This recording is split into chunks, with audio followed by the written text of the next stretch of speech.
Welcome and thank you very much for checking out my review of Mortal Kombat Legends Scorpion's Revenge. This is an animated film for Warner Brothers based on the video game. It's mostly based on the first video game and kind of the original movie. And what you see with this title is what you get. After Scorpion's clan is massacred by Sub-Zero and his clan, Hanzo and Sashi goes to Netherrealm but is given an opportunity of revenge by Quan Chi, and he enters the tournament of Mortal Kombat as he fights for Netherrealm, while Lord Raiden gathers a group of elite forces from Earthrealm to fight to protect their world. Now, I'm a huge fan of Mortal Kombat, but I didn't exactly grow up with the franchise. I've played them ever since Mortal Kombat for the PS3 came out about 10 years ago now, so I know what happens in these games. I know the lore and everything, and I'm a huge fan. I've watched the first film and I love it. Let's not talk about Mortal Kombat Annihilation, please. And Scorpion is absolutely my favorite character out of all the Mortal Kombat characters, so him being the main character in this film is automatically a plus for me. And I gotta say, I love the animation in this film. The fight scenes are spectacular, the characters look like themselves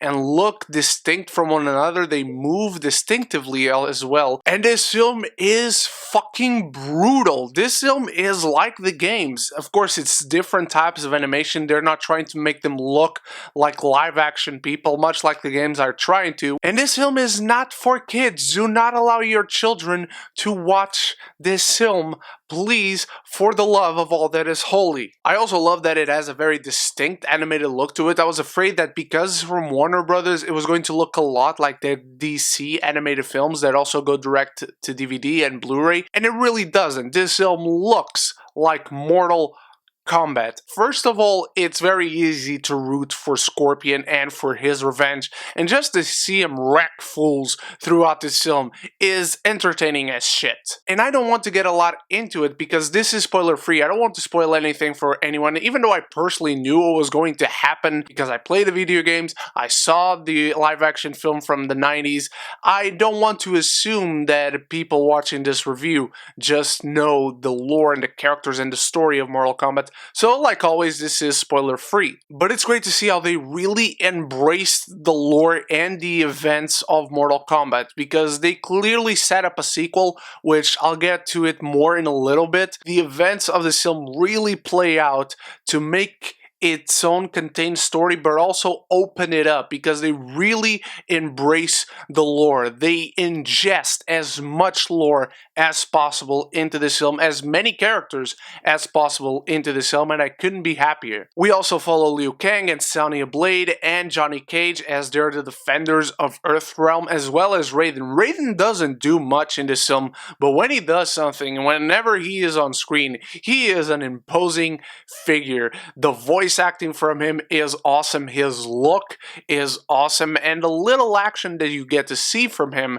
is really great. You learn not to fuck with Raiden whenever he does something in this film. I got a little gripe with Johnny Cage. Even though I love the character, he's a lovable asshole who's an Hollywood superstar who just doesn't see what's right in front of him in this film, and that can be really funny. I just don't think Joel McHale was the correct actor to voice him, because he's a little too much asshole and not a lot lovable. And his jokes don't hit a lot of the time at the beginning. They eventually get better, weirdly, as the film goes on. His jokes start to work a lot more. Maybe that's just because I warmed up to the character and maybe warmed up to Joel McHale voicing him, but at the beginning they were really kind of rough. If you're a fan of Mortal Kombat, you're going to like this film. It's brutal, it's gory, it's violent, it doesn't pull any punches. It's as Mortal Kombat of a movie as you can get, especially in animated form. You don't lose a thing. They got the X-ray kills, the X-ray moves, you see all the bones breaking, you get spines torn off, you get heads falling off here or there.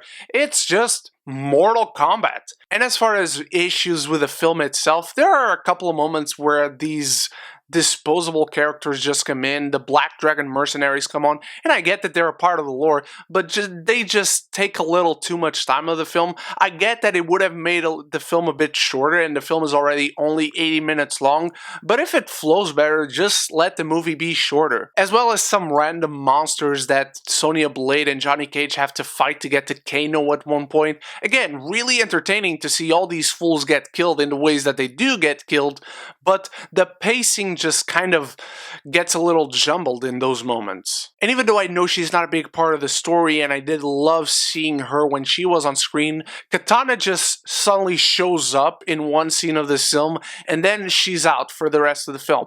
Again, I know why, I know the story, I know the lore, but at least just kind of introduce the character a bit and tease a little bit of her eventual importance in this story. And another issue that I have is the animation. I know it's limited, I know it's direct to DVD and Blu-ray and whatever, but the backgrounds just look so still and static. Even the interactions with the characters with their environments are just limited to their immediate vicinities, so the backgrounds don't pop really. They're lit well and colored well, but they just don't stand out. And the depth of field also doesn't apply very well. And as I've alluded to a few moments ago, this film sets up for a sequel, and it does it really well. Again, it lets this film be what it is, but it also opens it up for future stories. And I hope Warner Brothers bets on this. This was really, really fun. I hope they let them have a little bigger budget. I hope they give it a little longer time to flesh out the story and more characters and allow more characters to come in and have more importance. This is a good bet. I hope Warner Brothers sees it, and I hope we get to see more for this presentation and this medium of Mortal Kombat. I'm giving Mortal Kombat Legends Scorpion's Revenge a B+.